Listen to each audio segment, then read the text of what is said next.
Hey guys, what's up? Welcome to part 2 of my top 10 best co-op JRPGs, and once again I'm here with my buddy Oscar. Hey guys, hey Erick. And are you excited about this part 2? Are you ready? I'm ready to rumble. Yeah, it was really interesting, the first part of it. I think it's something I enjoyed and I'm super excited for the second part. Excellent, well, without further ado guys, let's begin!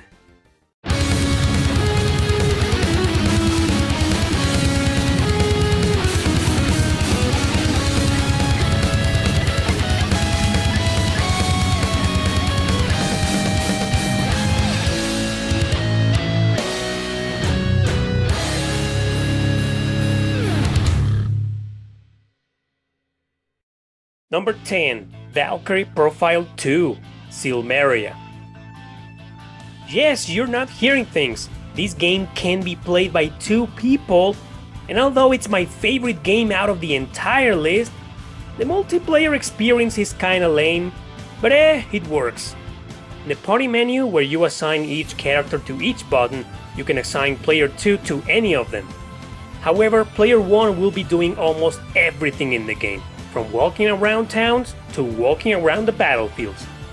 Even if you assign 2 separate parties to each battle, player 1 still gets to move them all, which means all player 2 will do is click on their assigned buttons for their assigned characters. Coordinating these movements to create your strategies together is the key to actually having some fun in this game. Other than that, there's not much player 2 can do, which is why this masterpiece of a game stays on number 10.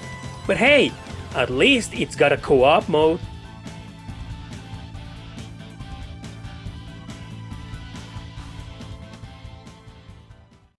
Number 9. Final Fantasy V. I talked about before how games like Final Fantasy VI and 9 can be played in co-op mode, up to 2 players. Final Fantasy V is no exception, and it can be done exactly in the same way. First, there was the Super Famicom version that never came out of Japan, but I guess with an emulator you should be fine as long as you find a way to play it in co-op mode. I've never tried that, so I can only speak for the version that's in the anthology for the PlayStation, along with the Final Fantasy VI game actually. It's a fun game, probably not among the best titles in the franchise, at least not in my opinion, but somehow it gets better played with 2 people, mainly because of the job system, so each player can get their own character or characters into the game's many different jobs. Cool experience, but still player 1 gets to do everything else alone except the battles.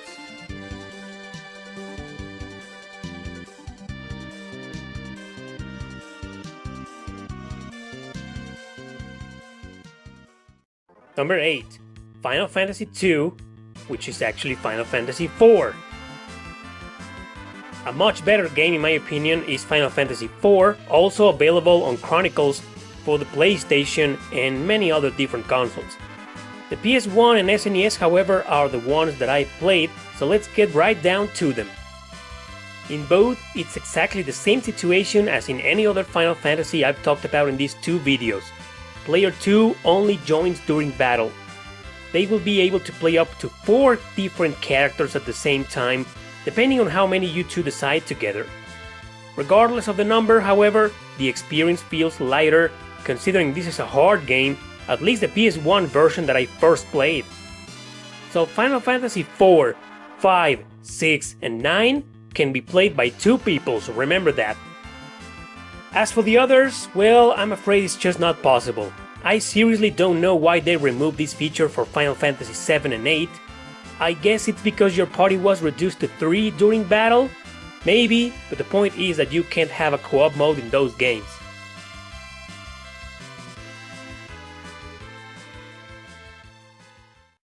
Number 7. Shining Tears. I bet you didn't expect a hidden gem to have a co-op mode, eh? It's yet another 2-player mode action RPG.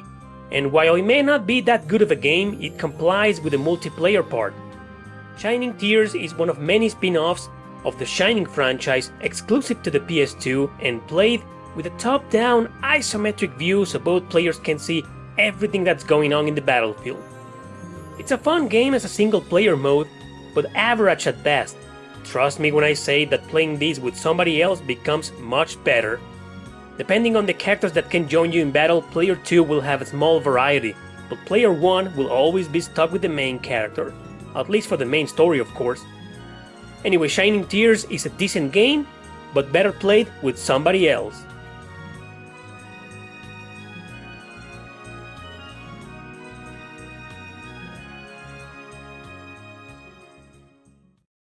Number 6. Legend of Mana.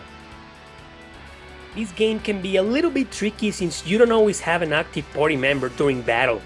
On certain missions, player 1 will have to go solo, and that could be a little bit boring for a player 2 or 3, depending on how many people join you on your quest of course. But for the most part, at least player 2 will have some fun inside the many dungeons and areas this excellent action RPG has to offer. In my personal opinion, it's a better game than Secret of Mana, although both have a solid multiplayer experience. Its 2.5D battle system will allow you to strategize together, or you can just button mash your controllers and beat the crap out of everybody. Legend of Mana, with its amazing soundtrack and beautiful world, will definitely be a solid time for you together with your friends.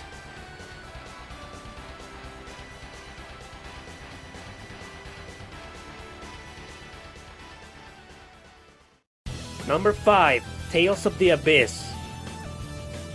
Alright, we're back with some more Tales of games. This time it's Abyss's turn, a game with co-op mode, just like many other titles in the franchise. Remember that only the original version on the PS2 can be played in co-op mode, not the 3DS one. So yeah, Tales of the Abyss. I think it's one of the best battle systems in the franchise, but the experience can be a little tedious depending on the characters you've got in your party. If player 2 doesn't like to use mages, they will definitely have a hard time. But I imagine it's the same deal with other Tales of games. It all comes down on what character the second player will enjoy playing as. And if you don't know how to enable co-op mode, remember, go to the menu, select Arts, and change the other characters to manual. This is in every single Tales of title. The rest of the game, including all sorts of exploration, will be handled by player 1 no matter what. Still, any Tales of is a good entry for co-op JRPGs, so Abyss is a great choice if you want to play with your friends.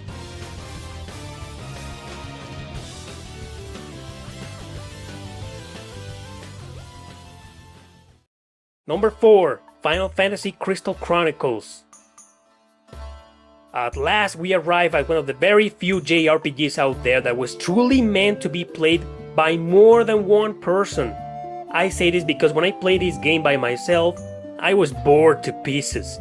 Others liked it, but I sure didn't. Because the game is supposed to be played by at least 2 people. However, you can't just plug in your GameCube controllers and have your fun together, no sir. Every player needs a Game Boy Advance to join the party. That's where you'll be able to see the menus, including the ones that involve every single action. I'm sure Nintendo and Square did this in order to take advantage of the cable link feature and also to avoid having all those menus on screen, blocking the actual gameplay. But I still insist it would have been much better to just play with your normal controllers. But hey, at least it's good. This game in multiplayer mode is 10,000 times more fun than the single player one, that's for sure.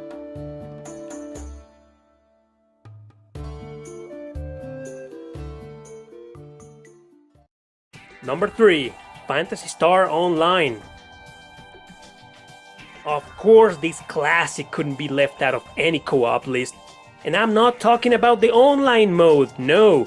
You can play offline mode with another friend. The screen will be split in 2 horizontal panels up and down, which kinda bugs me a little bit, but once I got used to it, I was just fine.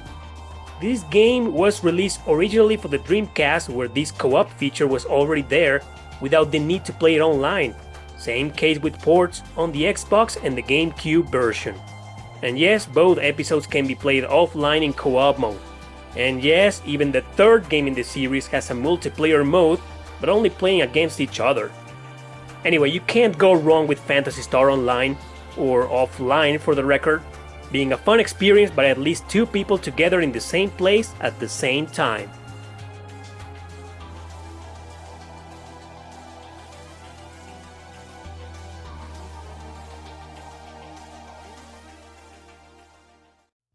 Number 2, Tales of Xillia 1 and 2. Here come two of my favorite Tales of ever. The Xillia games have the best battle system ever in any Tales of game, which means the fun is even better when played by at least one more person. As you've been seeing in all Tales of games I've talked about in these videos, the two-player mode broadens the camera upwards so everybody can see just fine what's going on in the battlefield. But since both Xillia games have the link mode to fight together with another character directly linked, sometimes the camera will focus on just two of them, but only if you're playing with just one more person. 4. Co-op mode turns into a top-down view experience during battle. Yep, this means player 1 will still have to do everything else like navigation and scenes and that. But since the Xillia games are so amazing, especially their battle systems, I can vouch for both of them being an incredible experience no matter how many people join in.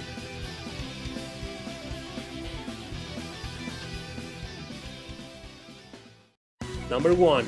Tales of Berseria. There is very little difference between this game and the Xillia titles, as both are equally amazing in my opinion, but Berseria takes the first place because the second player, or the other players as well, will join the extremely fun button mashing experience this title has. As usual, the camera moves up for a better view once at least one more person joins, which means everybody gets to see everything going on in the battlefield. Player 1 will do the rest, while not in battle of course, but this game has tons of fighting, which is why it is considered by many as one of the best Tales of games when it comes to co-op mode. My only complaint is that it takes a long while before you get your first party member here, which will definitely turn a lot of gamers down, but once your buddy or buddies have control, you won't stop playing this game together. Yep, it's that good.